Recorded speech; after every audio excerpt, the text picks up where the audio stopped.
जय हो स्टूडेंट्स, सबको शुभ दिन। हिंदी कक्षा में आप सबको स्वागत है। तो हम देख रहे हैं आपके वसंत बुक में दिए गए दूसरा पाठ दादी माँ।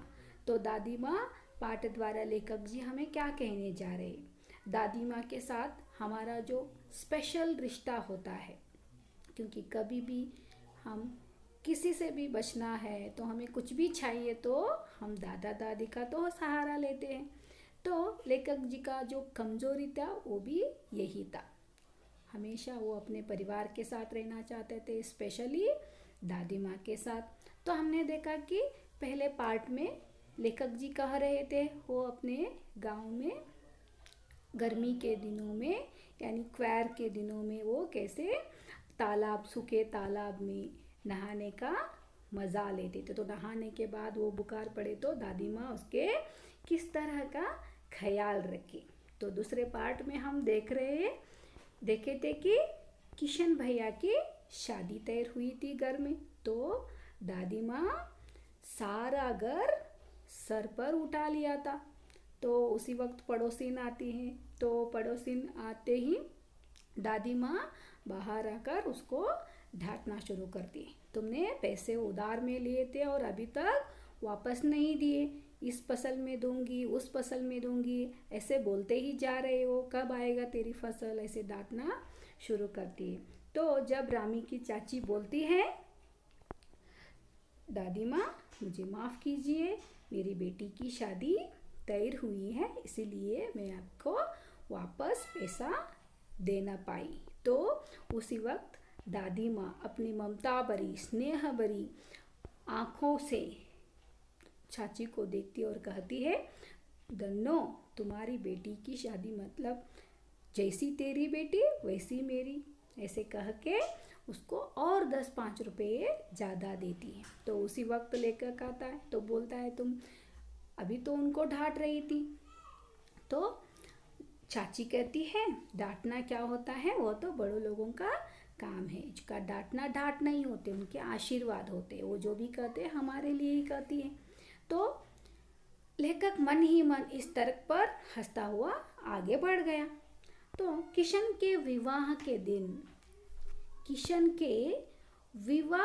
दिन की बात है। विवाह के 4-5 रोज पहले से ही औरतें क्या करते हैं, रात रात भर गीत गाती है। तो किशन के विवाह के दिनों की बात था। विवाह के 4-5 दिन से ही स्टार्ट होता है विवाह का जो कार्य जो होता है। तो उनसे पहले क्या होता है, औरतें रात भर गीत गाती है। विवाह की रात को अभिनय भी होती है। देखिए अभिनय यानी क्या है, नाटक। अभिनय यानी नाटक भी होता है। तो यह प्रायशः एक ही कथा का हुआ करता है। उसमें विवाह से लेकर पुत्रोत्पत्ति तक के सभी दृश्य दिखाए जाते हैं। तो देखिए जो नाटक उस दिन होता है, उस नाटक में विवाह से लेकर पुत्रोत्पत्ति यानी जो पुत्र के पुत्र होने तक की जो कहानी होती है, यानी जीवन की जो कहानी होते हैं संसार की, वो घटनाएं उस नाटक पर ली जाती है, वही दृश्य दिखाए जाते हैं। तो सभी पार्टी औरतें ही करते हैं। तो देखिए ये जो भी नाटक में पार्ट करते हैं वो सब सिर्फ औरतें ही अभिनय करते हैं। तो पुरुष वहाँ पे साथ नहीं देते, यानी उस नाटक में वो पार्ट नहीं करते। तो लेखक बीमार होने के कारण बारात में न जा सका। तो देखिए जो विवाह का वक्त था, लेकिन लेखक जी को विवाह में शामिल होना नहीं हुआ। क्यों? क्योंकि जब बारात जा रही थी उस वक्त लेखक बीमार हो गए थे।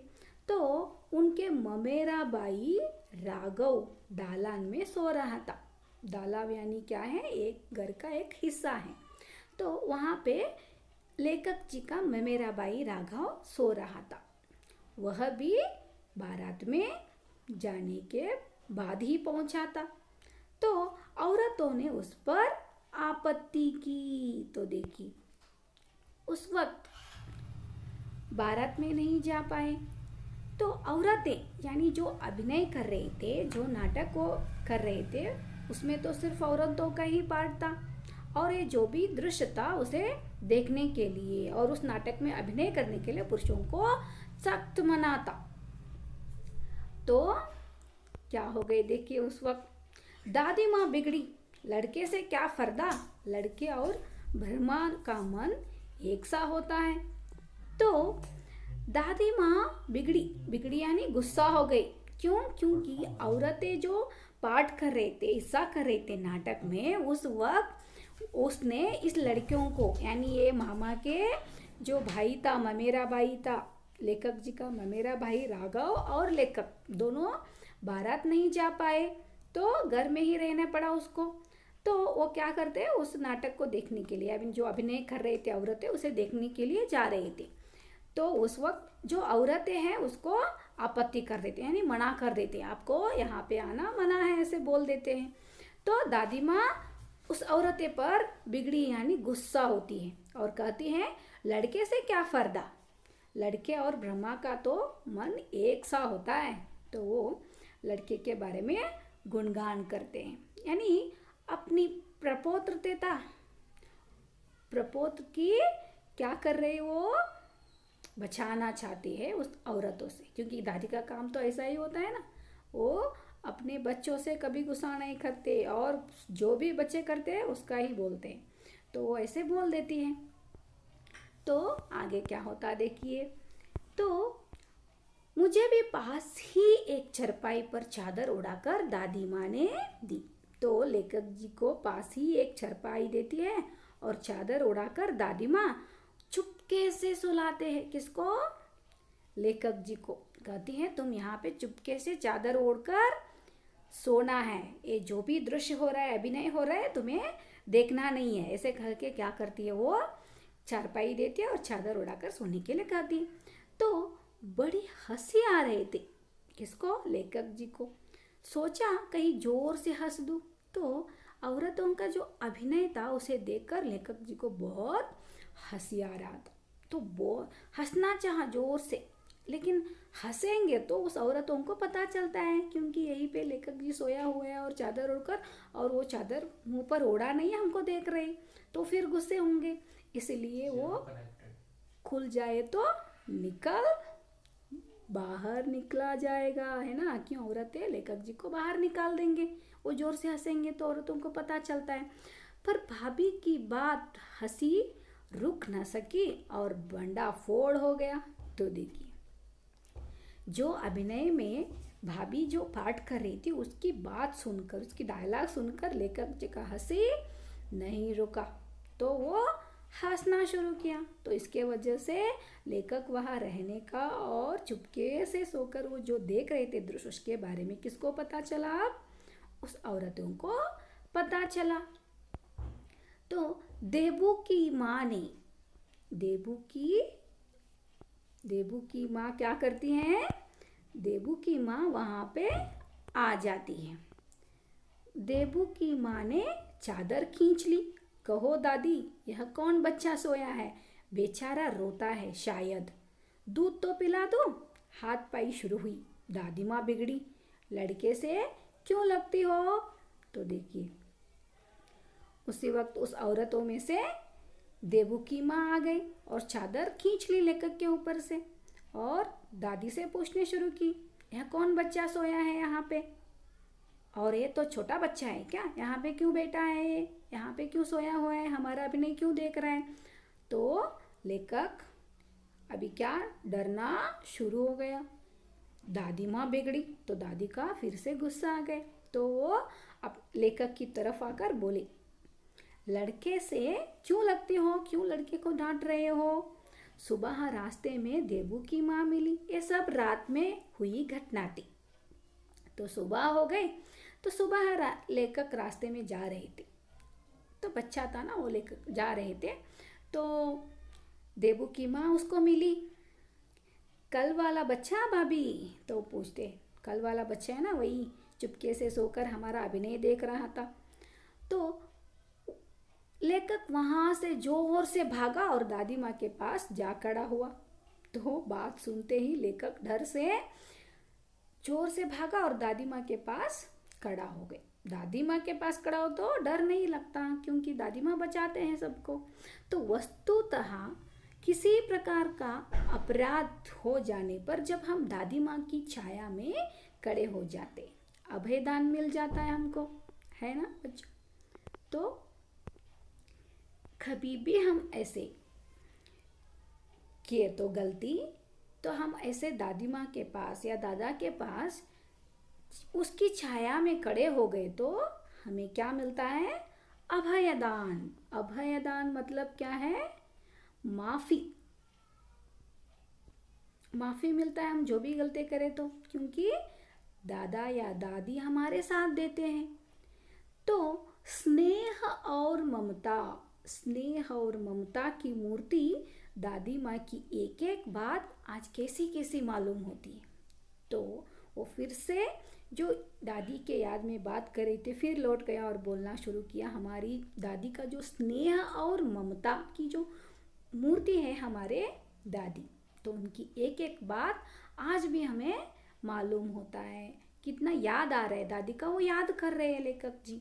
तो परिस्थितियों का वात्या चक्र जीवन को क्या कर देती है?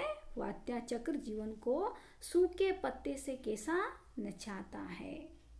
देखिए, परिस्थिति जो होते हैं वो सबको क्या करते हैं? चक्र जैसे और सूखे पत्ते से जैसे नचाता है ना। तो जो चक्र होता है, जीवन चक्र, वो कैसे चलाता है, हमें वैसे ही चलना पड़ता है। तो इसे दादी माँ खूब जानती थी। क्यों? क्योंकि वो बहुत बड़ी थी और वो सभी जानती थी। यानी जो जीवन में आने वाले उतार चढ़ाव, यानी जो दुख हो या सुख हो, सबका अनुभव किसको था? दादी माँ को था। दादा की मृत्यु के बाद, तो अब हम जा रहे तीसरा पार्ट। तो पहले लेखक जी ने क्या याद किए? बीमारी होते समय, यानी जब वो बीमार थे तो कितना ख्याल रखी थी दादी माँ ने। तो दूसरा भाग में हमने देखा कि जब उनके भैया की शादी हो रही थी घर में, तो उस वक्त कैसे वो सबका हाथ बटाए, और सिर्फ हम घर वालों को नहीं, दूसरे वालों को भी वो पैसे उधार में देती थी, उनको भी हेल्प करती थी। यानी स्नेहमयी, ममतामयी दादी का रूप हमने देखा। अब हम तीसरा रूप हम देखेंगे। क्या है वो रूप? देखिए, तो जब दादा की मृत्यु के बाद से ही वे बहुत उदास रहती थी। कौन उदास रहती थी? दादी माँ। तब से उदास रहती थी जब दादा की मृत्यु होने के बाद से बहुत उदास रहती थी। संसार उन्हें धोखे की टट्टी मालूम होता था। तो देखिए, संसार उनको कैसे लग रही है? धोखे की टट्टी लग रही। क्यों? क्योंकि दादा ने उन्हें स्वयं जो धोखा दिया। तो देखिए, दादा ने दादी जी को क्या धोखा दिए होंगे? वही, दादा पहले क्या कहते थे? तुम आगे आगे, मैं पीछे पीछे, तुम पहले जाओ, बाद में मैं जाता हूँ, मैं हमेशा तेरा साथ देता हूँ। लेकिन ऐसा नहीं हुआ। दादाजी पहले ही दादी को छोड़कर ऊपर चले गए। यानी दादी से पहले ही दादाजी का मृत्यु हो गई, तो वो उसे छोड़कर चले गए ना। इसीलिए दादी माँ बोल रहे हैं, वो मुझसे पहले ही मरकर मुझे धोखा दिए, उसने मुझे अकेले छोड़ दिए संसार में, ऐसे वो बोल रही है। तो आगे देखिए, तो दादा ने वे सदा उन्हें आगे भेजकर अपने पीछे जाने की झूठी बात कहा करते थे। वही ना, पहले वो क्या करते थे? हम आपको आगे भेजते हैं, बाद में हम आपके पीछे आते हैं, बोलते थे। लेकिन ऐसा दादा की मृत्यु के बाद, लेकिन दादा ने ऐसा नहीं किया। उससे पहले ही वो चले गए, यानी उनसे पहले ही उनके मृत्यु हो गई। तो दादा की मृत्यु के बाद कुकुरमते की तरह बढ़ने वाले मुंह में राम भगल में चूरी वाले दोस्तों की शुभ चिंता ने स्थिति और भी डावाडोल कर दी। तो देखिए, दादाजी के मृत्यु के बाद कुकुरमते की तरह बढ़ने वाले, यानी जो जो भी कष्ट आ गए तो दादा दादी दोनों मिलकर उसके सामने करते थे, लेकिन दादा अभी नहीं है, सिर्फ दादी जी हैं, तो उसको अकेले ही सब करना पड़ा। और मुंह के राम बगल में चूरी वाले दोस्तों के शुभ चिंता ने स्थिति और भी डावावाल कर दी। दादा के श्रद्धा में दादी माँ के मना करने पर भी पिताजी ने जो अतुल संपत्ति व्यय की वह घर की तो थी नहीं। तो देखिए, जब दादाजी का मृत्यु हो गई तो उसके बाद सब घर के जिम्मेदारी दादी पर आ गई। उसी वक्त क्या हो गया, दादा के श्रद्धा में ही दादी माँ के मना करने पर भी पिताजी ने क्या किया, अतुल संपत्ति का व्यय किया। मतलब व्यय करना मतलब खर्च कर डाला। बहुत संपत्ति था लेकिन बहुत नुकसान हो गया, संपत्ति का व्यय हो गया, वह घर की तो थी नहीं। इस तरह दादाजी की मृत्यु होने के बाद, दादाजी के मृत्यु के बाद दादी माँ को बहुत कष्ट सहना पड़ा। तो बच्चों, नेक्स्ट कक्षा में हम देखेंगे उसके आगे की कहानी। तो अब तक हमने जो लेखक जी का बचपन में जो जब बुखार हुआ था उस वक्त दादी माँ कैसे ख्याल रखे वो हमने देखे, और शादी ब्याह के वक्त में कैसे दादी माँ साथ दिए वो हमने देखे, और दादा के यानी उस दादाजी का मृत्यु के बाद दादी उदास थी और कैसे कैसे कष्ट उठाए उसने, अब हम देख रहे। तो बच्चों, नेक्स्ट कक्षा में हम इस पाठ का कंटिन्यू करेंगे। तो अब तक जब तक जहाँ तक इस लेसन ख़त्म हुआ है वहाँ तक आप ध्यान से पढ़ो और इस पाठ में आए हुए 10 डिफ़िकल्ट वर्ड लिखकर मुझे भेजिए। घर में ही रहिए और सुरक्षित रहिए। जय हिंद।